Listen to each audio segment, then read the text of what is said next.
Practice makes perfect is certainly a commonly used phrase. Normally, it refers to how we can acquire a skill that we do not have. For example, let's say we type 20 words a minute with 2 index fingers. We make a decision to improve that skill and attend a typing class for 6 months, practicing every day. We master the skill of typing with all 10 fingers without looking at the keyboard at an average speed of 50 words a minute. Our practice made our typing more perfect. When this concept is applied to efforts in our spiritual life, it takes on a different meaning. This is because our inner essence, our soul nature, is already perfect. Our practice or self-effort is to bring that inner perfection into our outer intellectual, emotional, and instinctive nature. Thus we could modify the adage to be, practice manifests perfection.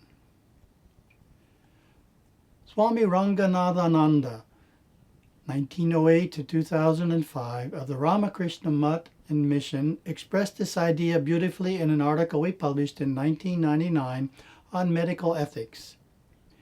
He stated that the Hindu view of man is that his essential, real nature is the Atman, or self, which is immortal, self-luminous, the source of all power, joy, and glory. Everything that helps in the manifestation of the divinity of the soul is beneficial and moral, and everything that obstructs this inner unfoldment is harmful and immoral. Satguru Bodhinatha, founder of Hinduism Today, gave a succinct description of our divine nature. Deep inside, we are perfect this very moment, and we have only to discover and live up to this perfection to be whole. We have taken birth in a physical body to grow and evolve into our divine potential. We are inwardly already one with God. Our religion contains the knowledge of how to realize this oneness and not create unwanted experiences along the way. In giving talks on the idea of how we can grow and evolve into our divine potential, I frequently use the analogy of dance. I ask the audience, what is most needed for a youth to become good at Hindu classical dance? Invariably, many state the answer that I have in mind: practice. Reading books about dance won't make you a good dancer, nor will attending classes without practicing what you have learned. Regular practice is needed to make the body limber and master the many movements, positions, gestures, and expressions. Likewise, to grow and evolve into our divine potential, to manifest our inner perfection in our outer intellectual and instinctive nature, requires regular practice.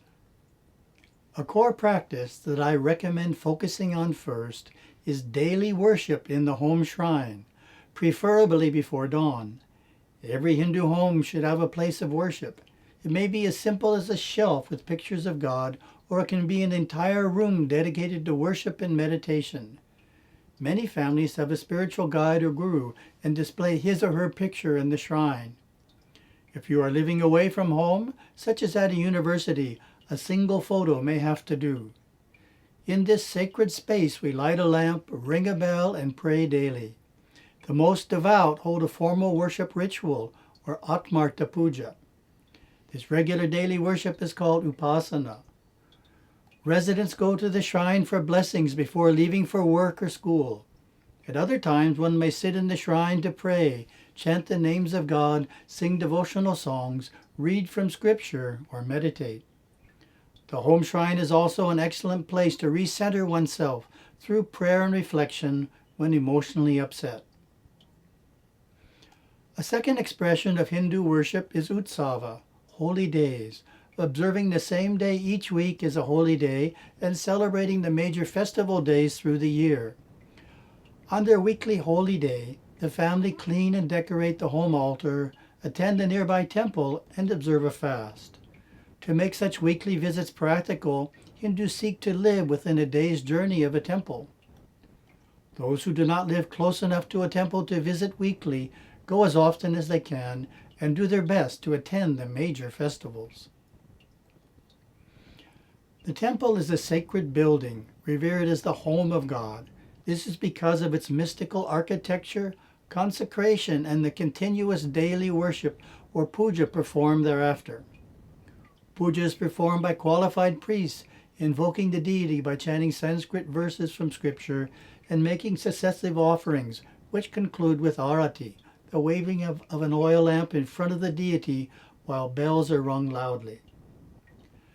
The deity image or murti is especially sacred. It is through the murti that the presence and power of the deity is felt by devotees who attend the puja for blessings and grace. A third expression of Hindu worship is pilgrimage or tirthayatra. At least once each year a journey is made for darshan of holy persons, temples and places, ideally away from one's local area.